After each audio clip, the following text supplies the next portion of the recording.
Hello viewers, আসসালামু আলাইকুম। আপনারা দেখছেন ইব্রাহিম 360, সাথে আছি আমি ইব্রাহিম খলিল। আজকের টিউটোরিয়ালটির মাধ্যমে আমরা জানবো যে আপনাদের 6-7 এ অলরেডি হাফ ইয়ারলি এক্সাম, তারপর কন্টিনিউয়াস অ্যাসেসমেন্ট, ফাইনালি আমরা সামেটিভ অ্যাসেসমেন্ট করেছি। এখন শিক্ষার্থীর ডাটা কিভাবে নৈপুণ্য অ্যাপসে আপলোড দিব বা ইনপুট দিব, বিস্তারিত প্রসেস আপনাদেরকে দেখাবো। চলুন শুরু করা যাক। তো এখানে দেখতে পাচ্ছেন আপনাকে যে কোনো একটা ব্রাউজারে আসতে হবে। অ্যাপস দিয়ে করাটা কিন্তু ঝামেলা। আমি সাজেস্ট করবো আপনারা পিসি বা মোবাইলে অনলাইন যে ওয়েবসাইট আছে নৈপুণ্যের, সেটাতে ডাটা ইনপুট করবেন। noipunna.gov.bd-তে চলে আসবেন। আসার পরে উপরে যে লিঙ্কটা আছে noipunna.gov.bd, এই লিঙ্কে ক্লিক করে দিবেন। ক্লিক করে দেওয়ার পরে প্রথমত আপনার এখানে পিডিএস আইডি, ইউজার আইডিটা হচ্ছে আপনার পিডিএস আইডি। তো প্রত্যেকটা এমপিওভুক্ত টিচারের পিডিএস আইডি রয়েছে। আপনারা পিডিএস আইডিটা দিবেন, তারপরে আপনার মোবাইলে যে পাসওয়ার্ড দেওয়া হয়েছে, যে পিন দেওয়া হয়েছে সেই পিনটা দিবেন। যদি আপনার পিন না এসে থাকে, আপনার হেডমাস্টারের অ্যাকাউন্টে ঢুকে আপনার আইডির পাশে গিয়ে এডিট অপশন আছে, ওখানে গিয়ে আপনি যে কোনো একটা তথ্য কাস্টমাইজ করে আবার ওই যে মেসেজ অপশনটা রয়েছে ওই টিকটা উঠিয়ে দিয়ে সাবমিট করবেন, আপনার পিন চলে আসবে। যাই হোক, আমরা পিডিএস আইডি দিয়ে দিচ্ছি, তারপর পিন দিয়ে দিচ্ছি। পিন সংরক্ষণ করুন অপশনে ক্লিক করে লগ ইন করছি। এখানে দেখতে পাচ্ছেন আমাদের মূল্যায়ন করতে হলে, অবশ্যই এখানে বলছে বিষয়ভিত্তিক শিক্ষক হিসেবে আপনি মূল্যায়ন করতে হলে আপনি evaluation.noipunna.gov.bd এই লিঙ্কে প্রবেশ করতে হবে। তো আমরা এই লিঙ্কে ক্লিক করে দিচ্ছি। এই লিঙ্কে ক্লিক করে আমার এখানে আমি লগ ইন করেছি, যার কারণে এখানে এটা লগ ইন দেখাচ্ছে, লগ ইন করুন। এখানে দেখতে পাচ্ছেন আমি মূলত ইংরেজিটা মূল্যায়ন করব। এখানে আমার প্রোফাইল দেখাচ্ছে, তারপরে এখানে টোটাল শিক্ষার্থী দেখাচ্ছে। হ্যাঁ, খ শাখায় আরেকজন টিচার আছে, যার কারণে এখানে 2 জন শিক্ষক দেখাচ্ছে, শ্রেণী শিক্ষক 2 জন। এখানে আমি প্রথমত ষষ্ঠ শ্রেণীর ডাটা ইনপুট করব। তো এখানে আমি এই যে ষষ্ঠ শ্রেণীতে ক্লিক করে দিচ্ছি। এখন এখানে বলছে শিক্ষণকালীন মূল্যায়ন। তো আমি প্রথমে শিক্ষণকালীন মূল্যায়ন দিব না, আমি কি করব, বার্ষিক সামষ্টিক মূল্যায়ন দিব।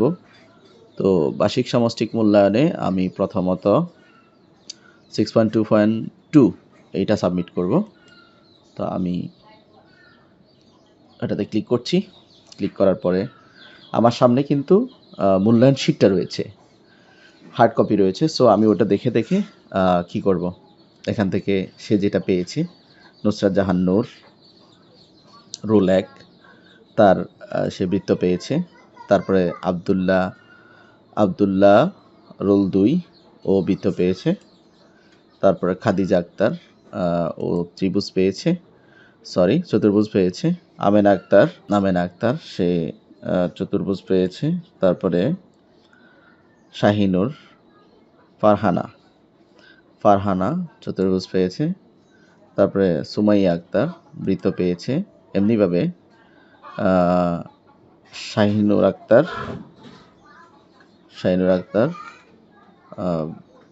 বৃত্ত পেয়েছে। তারপরে জেসমিন আক্তার চতুর্ভুজ পেয়েছে। তারপর হচ্ছে সুমাইয়া আক্তার আখি, সুমাইয়া সুলতানা, ও কি পেয়েছে, ত্রিভুজ পেয়েছে। এভাবে কি করবেন, এভাবে সবগুলো সিলেক্ট করে এই শিক্ষার্থীর এই পি এর আন্ডারে আমি যেটা এখন ইনপুট দিচ্ছি 6.2.2, তো সেটা আমরা এখন জমা দিন অপশনে না জমা দিয়ে খসড়া সংরক্ষণ করুন এই অপশনটিতে ক্লিক করছি। আপনি যা কটা কি করছেন, জমা দিয়েছেন, ইনপুট দিয়েছেন, সেটা কিন্তু সংরক্ষিত হয়ে গেছে। এখন ধরেন আমি 6.1.3 ইনপুট দিব। তো 6.1.3 আমি ইনপুট দিব। আমার সামনে শিট রয়েছে, বৃত্ত পেয়েছে। তারপরে পরের জন আবদুল্লাহ বৃত্ত পেয়েছে। তারপরে খাদিজা আক্তার কি পেয়েছে, চতুর্ভুজ পেয়েছে। এভাবে আমেনা আক্তার বৃত্ত পেয়েছে। তারপরে ফারহানা আক্তার ফাতেমা সে চতুর্ভুজ পেয়েছে। সুমাইয়া আক্তার সে কি পেয়েছে, বৃত্ত পেয়েছে। এখন এভাবে আপনি সবগুলা ফিল আপ করবেন। করার পরে খসড়া জমা দিবেন, খসড়া, হ্যাঁ, খসড়া সংরক্ষণ করুন অপশনে ক্লিক করবেন। এমনিভাবে এখন ধরেন আমি 6.3.1 সাবমিট করব। 6.3.1-এ রুল 1 বৃত্ত পেয়েছে, তারপরে রুল 2 বৃত্ত পেয়েছে, রুল 3 চতুর্ভুজ পেয়েছে, রুল 4 বৃত্ত পেয়েছে, রুল 5 চতুর্ভুজ পেয়েছে, রুল 6 বৃত্ত পেয়েছে। তো এই ধরেন আপনার কাছে আংশিক ফলাফল আছে, তো আপনি এগুলা কি করবেন, খসড়া সংরক্ষণ করবেন। তারপর আপনি চেক করে ধরেন এখন আমার মোটামুটি বার্ষিক পরীক্ষার ধরেন কি শেষ, মূল্যায়ন করা শেষ বা ডাটা ইনপুট করা শেষ। এখন আমরা কি করব, এখানে দেখতে পাচ্ছেন যে ষান্মাসিক সামষ্টিক মূল্যায়ন, আমরা ষান্মাসিক সামষ্টিক মূল্যায়ন করছিলাম ক্লাস 6-এর। তা আমরা একটু সামষ্টিক মূল্যায়নে আমি 6.1.1-এর ডাটা ইনপুট করব। তো এখানে আমি ক্লিক করছি। এখানে প্রথম রুল 1 শিক্ষার্থী বৃত্ত পেয়েছে, দ্বিতীয় শিক্ষার্থী বৃত্ত পেয়েছে, তৃতীয় শিক্ষার্থী চতুর্ভুজ পেয়েছে, রুল 4 সে চতুর্ভুজ পেয়েছে, রুল 5 সে চতুর্ভুজ পেয়েছে, রুল 6 সে ত্রিভুজ পেয়েছে, রুল 7 সে চতুর্ভুজ পেয়েছে। ধরুন এভাবে আমার তথ্যগুলো আমি সবগুলো কি করব, ইনপুট দিব। ইনপুট দিয়ে আমি জাস্ট খসড়া সংরক্ষণ করুন। তো আমি যে খসড়া সংরক্ষণ করেছি এটা অ্যাকচুয়ালি আছে কিনা আবার চেক করব। এখানে 6.1.1 দেখতে পাচ্ছেন আমি যেগুলো সিলেক্ট করেছি এগুলো কিন্তু রয়েছে। সো খসড়া সিলেক্ট করবেন আপনারা। ফাইনালি চেক করার পরে আপনারা কি করবেন, ফাইনালি সাবমিট করবেন। এখন আমি ধরেন শিক্ষণকালীন মূল্যায়ন সাবমিট করব। ষষ্ঠ শ্রেণীর শিক্ষণকালীন মূল্যায়ন আমি সাবমিট করব। ধরেন টকিং টু দ্য পিপল, এটার উপরে আমি কি করেছিলাম, মূল্যায়ন করেছিলাম। এখন এখানে 6.1.1-এ আমি একটু বের করে নিই। টকিং টু দ্য পিপল এখানে প্রথম রুল 1 এই শিক্ষার্থীটা ধরেন কি পেয়েছে, বৃত্ত পেয়েছে, এটাও বৃত্ত পেয়েছে, তারপরে এটা চতুর্ভুজ পেয়েছে, ওরা চতুর্ভুজ পেয়েছে। এই শিক্ষার্থী ফারহানা আক্তার এটা বৃত্ত পেয়েছে। তারপরে রুল 6 এটা কি পেয়েছে, ত্রিভুজ পেয়েছে। ধরেন এই পি এর উপরে আমার মূল্যায়ন করা শেষ, আমি খসড়া সংরক্ষণ করুন অপশনে ক্লিক করব। এভাবে আপনি এখানে যত চ্যাপ্টার আছে শিক্ষণকালীন মূল্যায়নে যতটা চ্যাপ্টার করেছেন সেগুলো মূল্যায়ন করবেন। তারপরে আপনার যদি শিক্ষণকালীন মূল্যায়ন শেষ হয়ে যায়, আপনার যদি ষান্মাসিক সামষ্টিক মূল্যায়ন শেষ হয়ে যায়, আপনার যদি বার্ষিক সামষ্টিক মূল্যায়ন শেষ হয়ে যায়, আপনি যেটা করবেন এখানে আচরণিক মূল্যায়ন আছে, আচরণিক মূল্যায়ন। তো স্বাভাবিকভাবে আপনি মূল্যায়ন করতে গিয়ে শিক্ষার্থীর আচরণিক মূল্যায়ন করেছেন, তো আপনি রুল 1-এর আচরণিক মূল্যায়ন করবেন। রুল 1-এর আচরণিক মূল্যায়ন করবেন যে তার আচরণ কেমন ছিল। এই যে এখানে দেখতে পাচ্ছেন দলগত কাজ, তো এটা আচরণিক মূল্যায়ন কি সামষ্টিক আচরণিক মূল্যায়ন না বার্ষিক আচরণিক মূল্যায়ন, আপনি দুইটাই কিন্তু কি করতে হবে।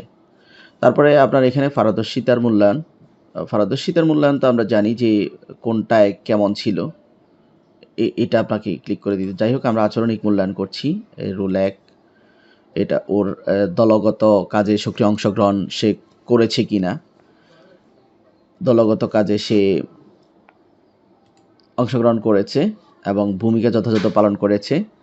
তারপর নিজের বক্তব্য মতামতে সবার সাথে শেয়ার করেছে এবং অন্যদের বক্তব্য শুনেছে, আলোচনা করেছে। তো এখানে আপনি এটা দিয়ে দিলেন। তারপরে নির্দিষ্ট সমস্যা সমাধানে পূর্বনির্ধারিত প্রক্রিয়া অনুযায়ী ধাপসমূহ যথাযথ অনুসরণ করেছে। তারপরে এখানে বলছে শিক্ষণ অভিজ্ঞতা চলাকালীন পাঠ্যপুস্তক বা কাজগুলো সম্পূর্ণ করেছে এবং বইয়ের নির্ধারিত স্থানে প্রয়োজনীয় ছক অনুসরণ করেছে।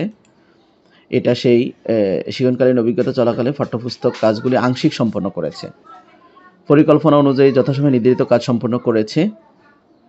অনেকে নির্ধারিত সময়ে কাজ শেষ করতে পারে নাই, মানে এই শিক্ষার্থী করতে পারে নাই। দলগত একক কাজের বিভিন্ন ধাপে সততার পরিচয় দিয়েছে, সেটা দিয়েছে। নিজের দায়িত্ব পালনে অন্যদের সহযোগিতা করেছে, সেটা করেছে। অন্যদের দৃষ্টিভঙ্গি এবং ভিন্নতা ভিন্নতা বৈচিত্র্যের শ্রদ্ধা রেখে তাদের মতামতের গঠনমূলক সমালোচনা করেছে। তো অনেক শিক্ষার্থী সমালোচনা করে নাই।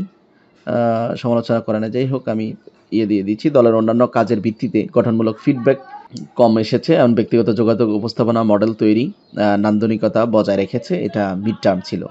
এই শিক্ষার্থী ধরেন আমার মোটামুটি মূল্যায়ন করা শেষ। আমি যেটা করব, এখানে খসড়া সংরক্ষণ করব, বা খসড়া এবং মন্তব্য করুন। খসড়া সংরক্ষণ করুন এবং পরবর্তী ধাপে যান। যাই হোক, আমি খসড়া কি করলাম, এখানে তার কি হয়ে গেল। তো এভাবে আমার করা শেষ হলে আমরা বেরিয়ে যাব। তো মূলত অনেকগুলা কাজ, শিক্ষকদের অনেক কাজ, এই ষান্মাসিক সামষ্টিক মূল্যায়ন, বার্ষিক আচরণিক মূল্যায়ন, তারপরে আপনার পারদর্শিতার সূচক নির্ণয়ন, এই সমস্ত বিষয়গুলা একজন শিক্ষক করতে হবে। তো আশা করি বুঝতে পেরেছেন মূল্যায়ন আপনার কিভাবে করবেন, ডাটা কিভাবে ইনপুট দিবেন।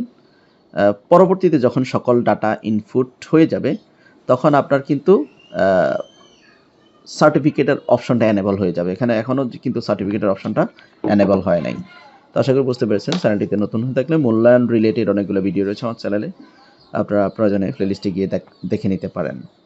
তো ঠিক আছে, এডুকেশন রিলেটেড বা মূল্যায়ন রিলেটেড 6, 7, 8, 9 নতুন নতুন ভিডিও পেতে চ্যানেলটির সাথেই থাকবেন।